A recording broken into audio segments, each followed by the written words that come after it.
네. 자, 그 10월 부동산 주택에 대한 매매 시장의 이제 가격 상승 폭에 대한 얘기인데요. 10월이 왜 중요하냐면 기본적으로 지금 이제 주택 시장 안정화를 위해서 지난 8월 24일 부동산 대책 그리고 9월 5일 날 투기과열지구 두 곳을 지정을 했고, 그리고 이제 10월 24일 날 가계부채 종합 대책을 발표를 했습니다. 자, 이제 가장 큰 거는 아무래도 이제 8월 2일이고 8월 2일에 대한 반응에 의해서 집값이 일단 9월에는 하락을 했다가 다시 약간 반등하는 기미를 좀 보이고 있고요. 그 이후로 이제 10월 24일 가계부채 종합 대책도 내년 1월부터 이제 시행이 되는 부분이기 때문에 아무래도 그 10월 이후에 그 부동산 시장을 좀 관망하는 관전 포인트로서는 10월에 대한 가격 상승폭을 좀 유심히 살펴볼 필요가 있을 것 같아요. 자, 일단은 지역별로 좀 살펴보면요. 전국에 일단은 그 매매금, 전세, 전월세, 통합, 전세, 월세 이렇게 나눠봤는데요. 기본적으로 중요한 건 아무래도 이제 매매와 이 전세에 대한 상승률을 좀 볼 수 있는데, 일단 기본적으로 그 전국의 전세금 상승률에 비해서 매매금 상승률이 좀 높게 나타나는 부분, 또 마찬가지 수도권이라든지 또 지방이라든지 전체적으로 전세금이 매매값보다는 조금 둔화되게 상승한다라는 모습을 좀 눈에 띄게 볼 수가 있고요. 전국적으로 0.13%가 이렇게 좀 상승을 했다라고 한다면 수도권이 좀 많이 상승을 했고요. 또 지방은 좀 덜 상승한 분위기입니다. 기본적으로 전국 매매가에서 0.13%, 수도권은 0.20, 그리고 지방 매매가는 지역별로 상승 또는 하락을 한 거를 이제 볼 수가 있는데, 전체 이제 지도를 보면서 살펴보면 전국적으로 수도권 중에서 서울이 0.23%로 가장 높게 상승을 했고요. 그 다음에 인천 0.20, 경기는 0.17%가 상승을 했습니다. 지방의 상승폭도 무시할 수가 없겠는데, 일단 강원도 같은 경우는 이렇게 서울보다 높은 0.30을 기록을 했고요. 또 대구만 해도 0.2, 광주도 0.24를 기록을 했습니다. 또 제주, 세종, 부산, 충북 순으로 해서 어쨌든 좀 상승폭은 얕지만 그래도 상승을 한 지방도 많이 눈에 띄고요.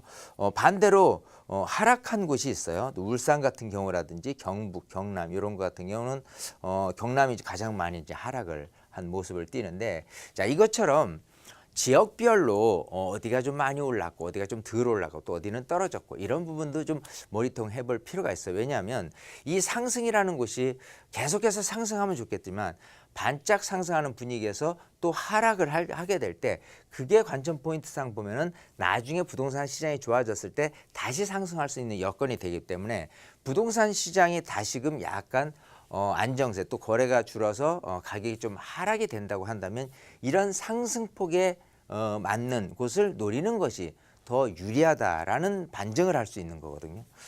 자, 또 지켜보면 유형별에 대한 변동률을 보면요.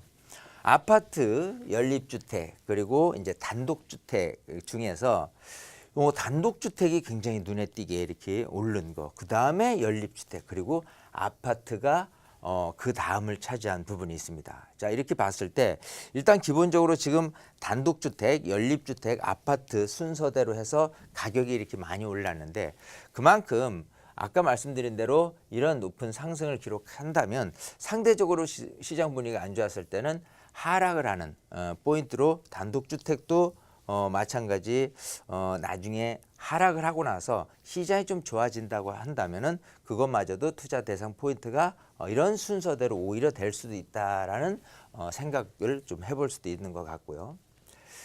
자, 전년말 전월 동월 대비해서 변동률을 살펴보니까 전년말에 비해서는 이렇게 또 전년 동월에 비해서도 올랐습니다. 기본적으로 이제 작년 하반기에 어떤 정치적인 좀 이렇게 불안함 때문에 꾸준히 이렇게 조금 전체적으로 시장이 좀 안 좋았던 분위기에 반해서 오히려 전년에 비해서는 좀 가격이 10월 달 같은 경우가 좀 올라 있는 상태고요. 이 변동률 2017년 월별 변동률을 보니까요. 3월부터 해서 10월까지 해서요. 기본적으로 그 당시 3월까지는 이런 전체적인 부분 중에서 이 전세금 상승률이 오히려 좀 높게 나타났었어요. 그 전까지는. 자, 근데 상대적으로 매매금에 대한 상승률이 특히 이제 5월 9일 조기 대선 이후로 상승폭이 이렇게 크게 나타나는 분위기. 또 8월 부동산 대책 이전까지 따졌을 때는 최고점에 달하는 부분에서 일단은 9월 때는 하락을 했고 또 9월 이후로는 아까 살펴봤듯이 약간 반등을 하는 분위기. 이 분위기에서 과연 어떤 식으로 갈 거냐. 올해 말에 이제 10월, 11월, 이제 12월이 남았는데 과연 이 분위기를 계속해서 가격이 올라줄 수 있느냐 아니냐에 대한 부분은 아마도 금리에 대한 부분이 가장 큰 영향을 끼치지 않을까. 또 주거복지 로드맵도 약간의 영향을 좀 줄 수 있을 겁니다. 그래서 앞으로 올해 말까지 또 내년 초까지 이어질 수 있는 부동산 시장의 분위기는 금리 변화 그리고 주거복지 로드맵에서 얼마만큼 좋은 그 혜택을 좀 주면서 이런 전세금이라든지 이런 부분들을 조금 이렇게 내려잡을 수 있느냐 또 이런 부분도 한번 눈여겨 살펴볼 필요가 있으니까요. 꾸준히 여러분들이 이런 식으로 통계 자료를 통해서 앞으로 예측할 수 있는 그런 어떤 해안을 자꾸 이렇게 넓히시는 게 중요하지 않나 생각을 해봤습니다.